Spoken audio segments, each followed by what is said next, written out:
Mến chào quý vị và các bạn đang quay trở lại với kênh của chúng tôi. Rất vui được đồng hành cùng quý vị với nội dung Showbiz Việt có thêm một cặp chị em đồng giới hẹn hò.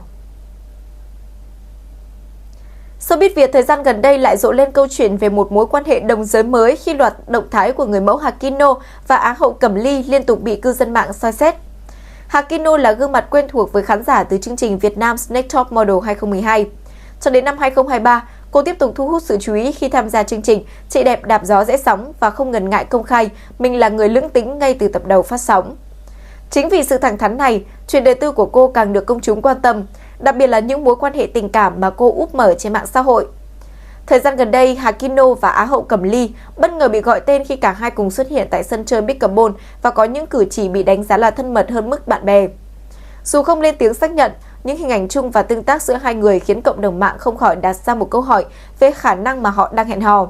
Sự việc càng được chú ý hơn khi Hakino mới đây đăng tải đoạn clip giới thiệu căn hộ mới của mình, đồng thời tiết lộ ngày dọn về nhà cũng chính là ngày kỷ niệm với người yêu.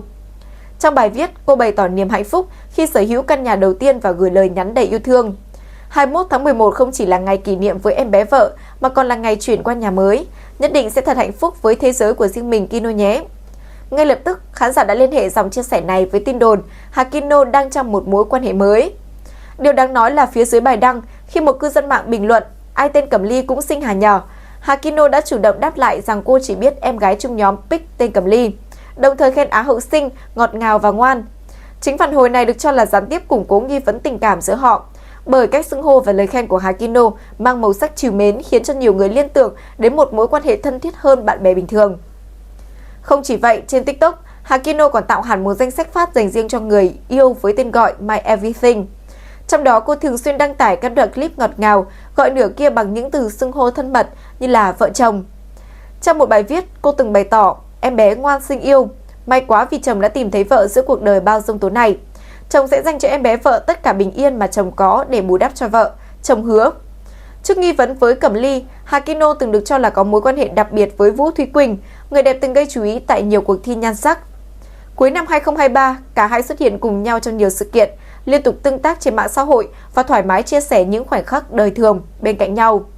Hình ảnh thân thiết của họ khiến cho cộng đồng mạng tích cực đẩy thuyền và coi cặp đôi như là một trong những mối quan hệ đáng yêu nhất showbiz giai đoạn đó. Tuy nhiên, đến tháng 9 năm 2025, loạt dấu hiệu rạn nứt xuất hiện. Hakino và Vũ Thúy Quỳnh cùng đăng tải nhiều dòng trạng thái buồn bã, ẩn ý về những chuyện không vui trong cuộc sống. Điều khiến cho cư dân mạng chú ý hơn cả là việc cả hai âm thầm ngừng theo dõi lẫn nhau trên Instagram. Hành động thường được xem như là lời khẳng định gián tiếp trong một cuộc chia tay. Dù không ai trong số họ lên tiếng giải thích, nhưng động thái này khiến dư luận tin rằng mối quan hệ thân thiết trước đó đã toang. Vài tháng sau, đến tháng 11 năm 2025, doanh nhân Đức Phạm bất ngờ công khai hẹn hò với Á hậu Vũ Thúy Quỳnh, càng khiến tin đồn về việc cô và Hakino chấm dứt là hoàn toàn có cơ sở. Trong bối cảnh ấy, việc Hakino trở nên thân thiết với Á hậu Cẩm Ly khiến khán giả không khỏi đặt dấu hỏi về diễn biến tình cảm mới của nữ người mẫu. Cả hai chưa từng công khai xác nhận, cũng không có hình ảnh cụ thể nào chứng minh được họ đang hẹn hò. Nhưng những hành động gần đây, từ việc xuất hiện cùng nhau trên sân Big Carbon, những lời nhắn yêu thương bí ẩn trong ngày kỷ niệm, cho đến cả những bình luận mang tính riêng tư, đều là chất liệu khiến cho dân mạng đưa ra nhiều suy đoán. Hiện tại cả Hakino và Cẩm Ly đều giữ thái độ im lặng trước mọi tin đồn. Người hâm mộ thì tiếp tục theo dõi từng động thái của hai người đẹp, trong khi nhiều ý kiến cho rằng nên tôn trọng đời sống riêng tư của nghệ sĩ, đặc biệt là khi họ chưa chính thức chia sẻ về điều gì.